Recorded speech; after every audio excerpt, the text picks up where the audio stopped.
with the Coochie River and the Swanee River every week. And if nobody else does it, WWALS will eventually get enough volunteers. Susie's going to find them for us.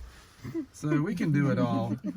But it seems to me the state of Georgia and state of Florida can do a lot of that. We've just seen a demonstration that indeed they can in Florida.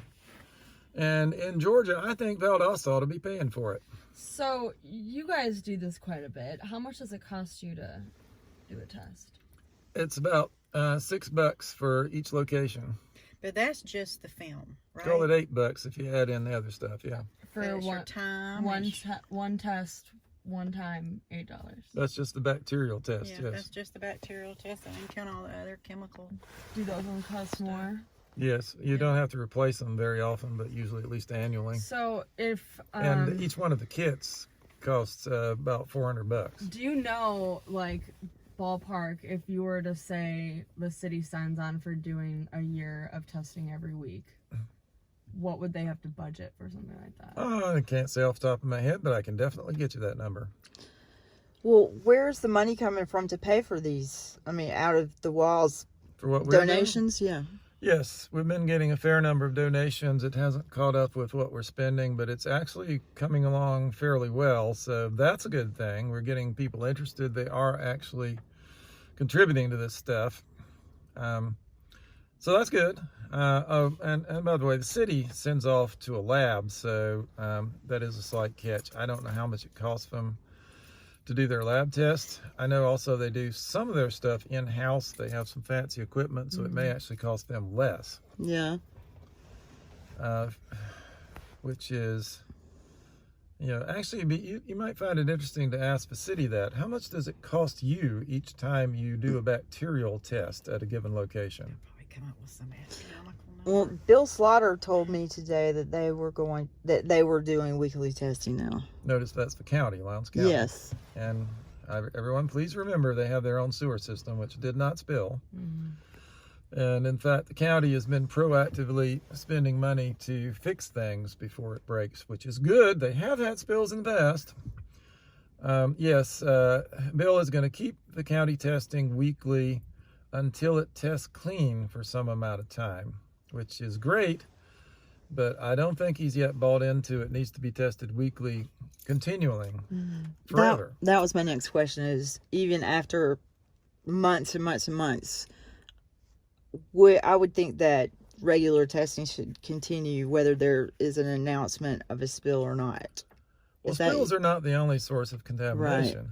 I mean, for example, if you have a long drought, and I'm just going to open the door so we have a little air, and then you have a big rain, you get what's called first flush. I learned that from the previous utilities director at Valdosta, where all the animals have been using the woods as a latrine. It washes off into the rivers, and also domestic cows, horses, cats, and dogs.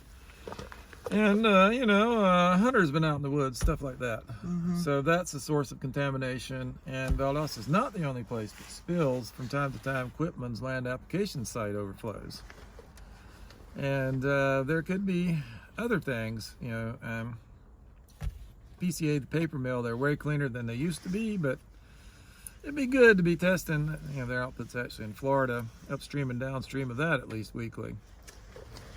Well, the petrofilms, for instance, are they only specifically testing for E. coli and fecal coliform? So you have to they only do E. coli. E. coli, okay. Right. The city's fancy methods can test for both, and the kind of test that the county's mostly been doing can test for both. And ditto in, by the way, the county's actually sending to a lab in Florida.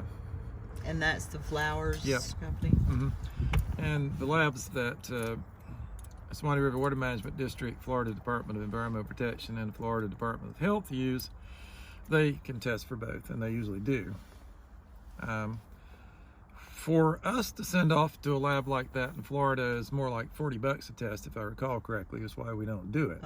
We can, but our purpose is to serve as indicators, and it's worked. The reason the county's testing is because the city didn't believe Susie's test results. Now it turns out, when after open records request I finally pried out of the city the one data point they had for Knight's Ferry, it actually corroborates her results because they tested after it had already started going down at Knight's Ferry, and our next test at Knight's Ferry almost exactly matched what the city's number was. Right. So the very thing that Barbara was claiming in that meeting was showing our results weren't valid actually corroborates them. Right. I don't know if he believes that yet.